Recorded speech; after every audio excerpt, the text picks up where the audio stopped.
दोस्तों, क्या आपको पता है मांस खाना पुण्य है या पाप? क्या भगवान ने छोटे छोटे जीवों को मनुष्यों का भोजन बनने के लिए ही भेजा है? दोस्तों, मांस खाना पुण्य है या पाप? आज मैं आपको इसी विषय में समझाऊंगा। क्या पशु पक्षी, भेड़ बकरी, मुर्गा मछली, इन समस्त प्राणियों का मांस खाने से मनुष्य को पाप नहीं लगता है? परंतु भगवान श्री कृष्ण ने जब भगवत गीता का ज्ञान अर्जुन को दिया था तो उसमें उन्होंने एक बड़ा ही सुंदर वर्णन दिया था कि अगर मनुष्य किसी भी जानवर को मार दे तो उसे पाप लगता है, लेकिन अगर कोई पशु पक्षी किसी मनुष्य को मारे तो उस पशु को कोई पाप नहीं लगता है।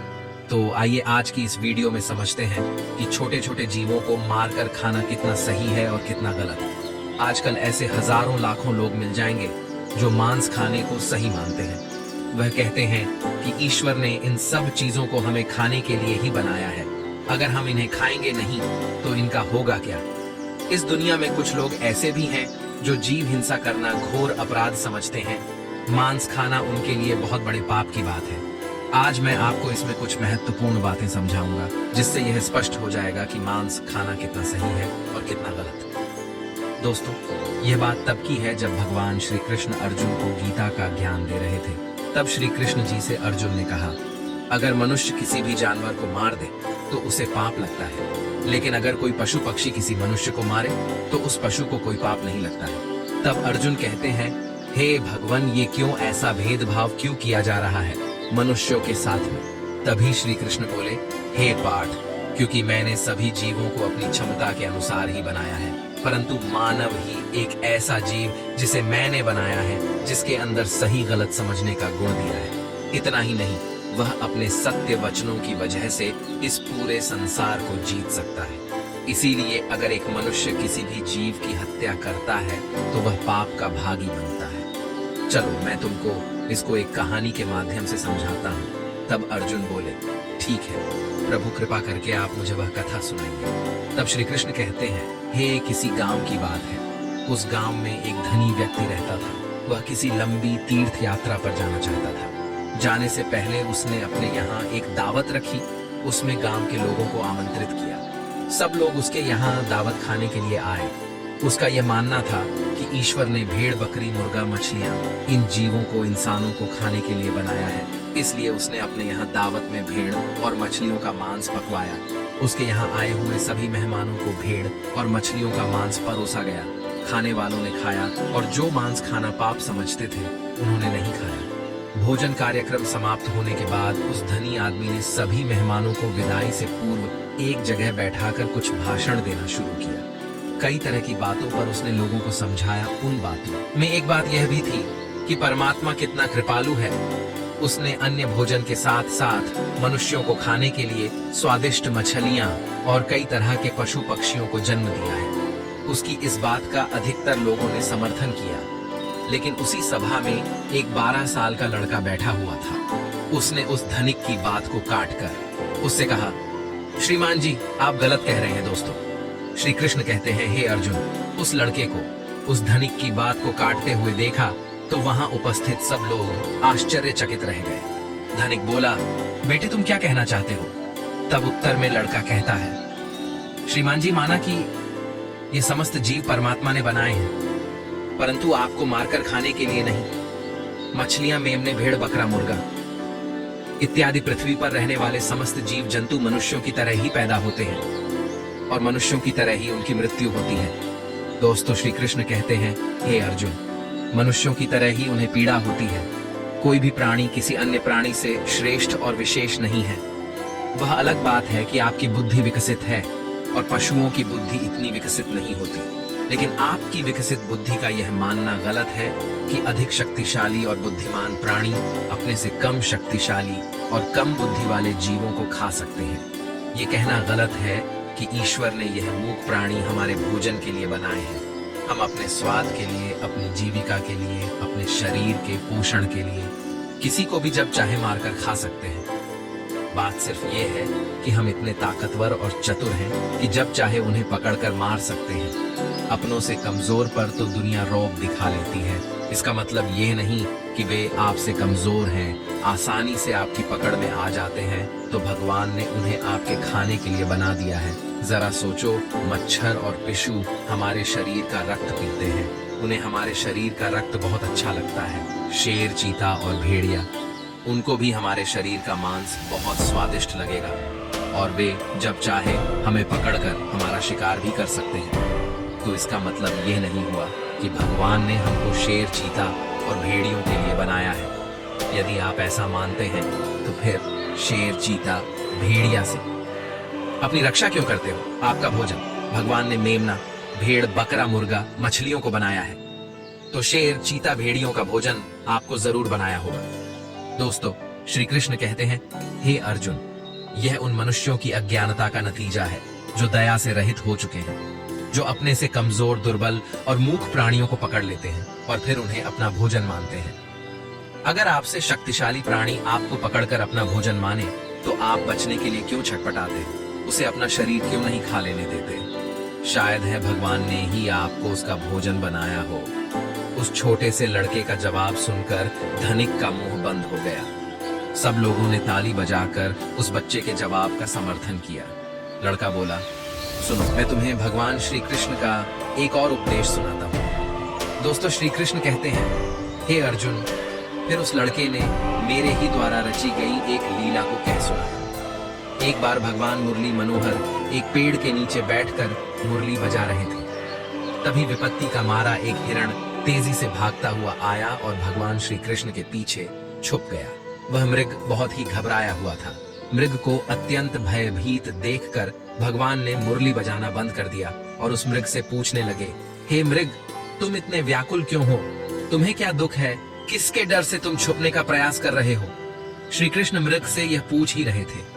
तभी हाथ में धनुष बाण लिए वहां एक शिकारी आ पहुंचा और बोला, ए बालक, इस मृग को मुझे दे दे, यह मेरा शिकार है। मैंने इसे आखेट बनाने के लिए काफी दूर से इसका पीछा किया है, इसलिए इस पर मेरा अधिकार है। शिकारी की बात का जवाब देते हुए भगवान श्री कृष्ण बोले, किसी भी जीव पर किसी का अधिकार नहीं होता। हर जीवित प्राणी पर केवल उसका ही अधिकार होता है। दोस्तों, श्री कृष्ण कहते हैं, हे अर्जुन, शिकारी कहता है, नहीं नहीं, ये मेरा शिकार है और मैं इसे मारकर इसके मांस को पकाकर खाऊंगा। तब श्री कृष्ण कहते हैं, हे निर्दय प्राणी, किसी को मारने का अधिकार तुम्हें किसने दे दिया? यह अधिकार तो उसको भी प्राप्त नहीं होता जिसने उसे जन्म दिया है। किसी भी जीव को मारना पापों की श्रेणी में आता है। क्या तुम धर्म को नहीं मानते?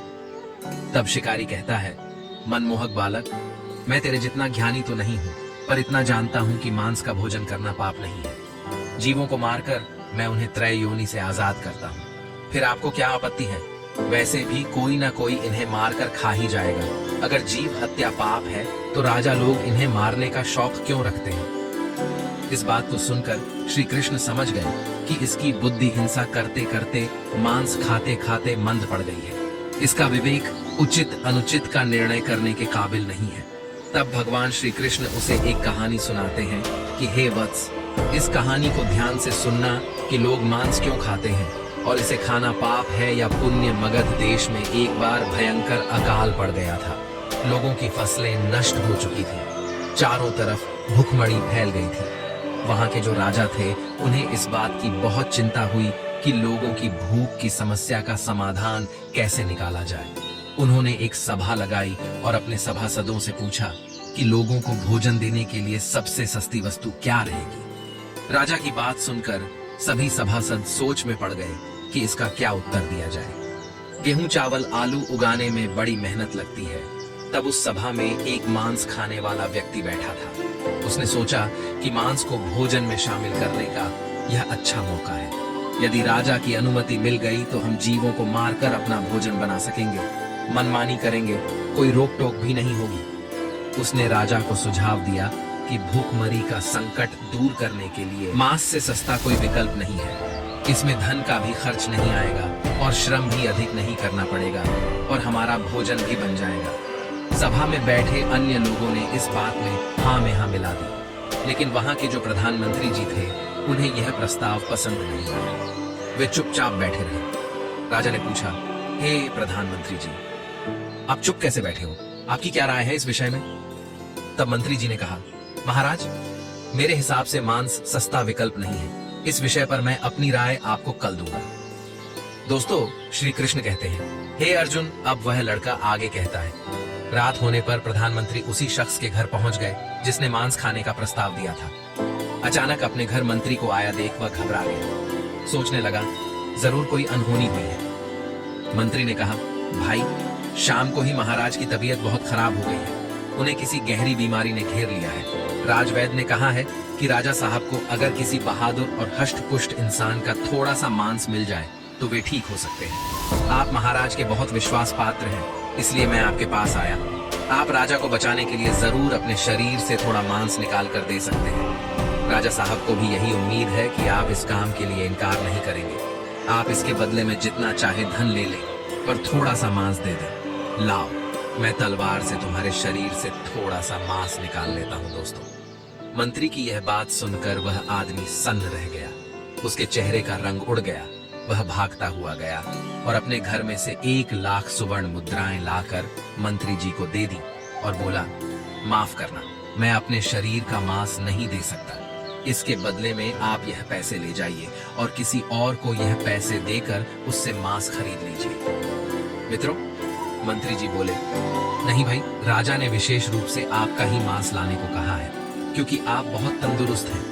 थोड़े से मांस में आपका कुछ नहीं बिगड़ेगा, पर राजा साहब की जान बच जाएगी। इसके लिए मैं तुम्हें राजा से बोलकर मंत्री पद भी दिलवा दूंगा। कृपया आप देरी ना करें, थोड़ा सा मांस निकाल कर दे दे। दोस्तों, श्री कृष्ण कहते हैं, हे अर्जुन, वह लड़का सभी को समझते हुए आगे बोला। वह शख्स मंत्री जी के पैरों में गिरकर बोला, मंत्री जी, मुझे माफ कर दो। इसके बदले में आपको अपना सब कुछ देने को तैयार हूँ, पर मैं अपने शरीर को काट कर मांस नहीं दे सकता। इतना कहकर वह वहां से भागने लगा।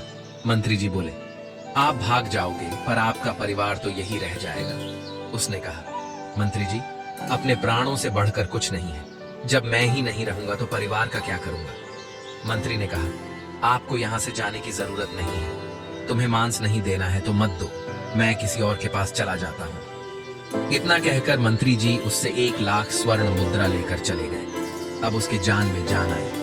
दोस्तों, श्री कृष्ण कहते हैं, हे अर्जुन, लड़का आगे बोला। इस प्रकार प्रधानमंत्री एक एक करके सभी मंत्रियों के घर गए। सबसे थोड़े से मांस का आग्रह किया, पर सबने अपनी अपनी तिजोरियों से, किसी ने 1,00,000, किसी ने 2,00,000, किसी ने 10,00,000 स्वर्ण मुद्राएं तो दे दिए, पर अपने शरीर का मांस नहीं दिया। मंत्री जी उन पैसों को लेकर अपने घर चले आए। वह रकम करोड़ों में इकट्ठी हो चुकी थी। अगले दिन सारे मंत्री सुबह सुबह ही राजा के पास पहुंच गए कि देखें राजा साहब स्वस्थ हैं या नहीं। उधर प्रधानमंत्री जी भी उन सारे पैसों को लेकर राजा के पास पहुंचे और उन पैसों को राजा के सामने रख दिया। वे पैसे करोड़ों में थे। राजा ने पूछा, मंत्री जी, इतने पैसे किस लिए लाए हो? तब मंत्री जी ने पूरी कहानी सुनाई कि महाराज, मैंने झूठ मूठ का एक नाटक किया था।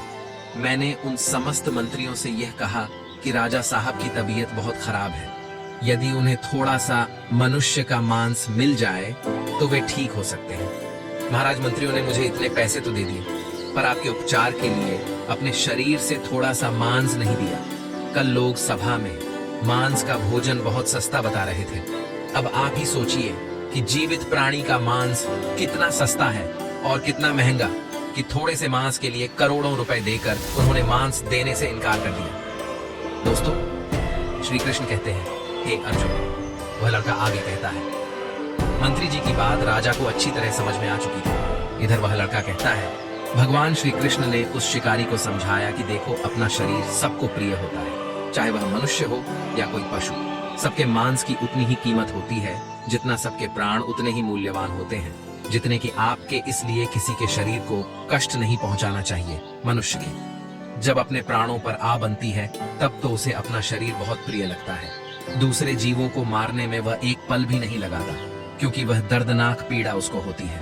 आपको नहीं। जिस दिन आपको होगी, उस दिन मांस की कीमत आपको समझ आ जाएगी। दोस्तों, श्री कृष्ण कहते हैं, हे अर्जुन, अब तुम्हें उस लड़के की बात समझ में आ गई होगी, और यह भी तुम समझ गए होंगे कि किसी भी जीव को मारना किसी भी मनुष्य के लिए कितना बड़ा पाप है। श्री कृष्ण आगे कहते हैं, हे अर्जुन, आज कलयुग का इंसान बहुत ही अपलच्छी हो चुका है। थोड़े से मौज के लिए, पेट भरने के लिए बिना किसी कारण के जीवों को मार देता है, जबकि उसे नहीं पता कि आगे उसका हश्र क्या होगा, जिसे मैंने उसके भाग्य में लिख दिया है। उसे कुंभी पाप नरक में डाल के तेल में तला जाएगा, और यह काम मैंने खुद स्वयं यमराज जी को सौंपा है। तब अर्जुन कहते हैं, परमात्मा, मैं आपकी समस्त बातों को समझ चुका हूँ। मुझे इस बात का ज्ञान करने के लिए आपका धन्यवाद मित्रों। मैं उम्मीद करता हूँ कि भगवान लोगों की मानसिकता को बदले, उन्हें इस बात का एहसास कराए कि जीव हिंसा मनुष्य के समान ही अपराध है। छोटे से लेकर बड़े जीवों को जीने का परमात्मा ने पूरा अधिकार दिया है। उनका जीवन व्यर्थ नष्ट ना करें। अपने से थोड़े से आनंद के लिए, थोड़े से स्वाद के लिए उनका जीवन नष्ट ना करें। सब कुछ हमारे हाथ में है। सबको उतना ही कष्ट होता है जितना कि आपको दोस्तों। मैं उम्मीद करता हूँ कि यह कहानी, यह विचार आपको जरूर पसंद आए होंगे। यदि वीडियो पसंद आया हो तो आगे भी शेयर करें और एक प्यारा सा कमेंट श्री कृष्ण के नाम का अवश्य करें। साथ ही ऐसे ही वीडियो देखने के लिए हमारे चैनल को भी सब्सक्राइब करें। आप सभी का धन्यवाद।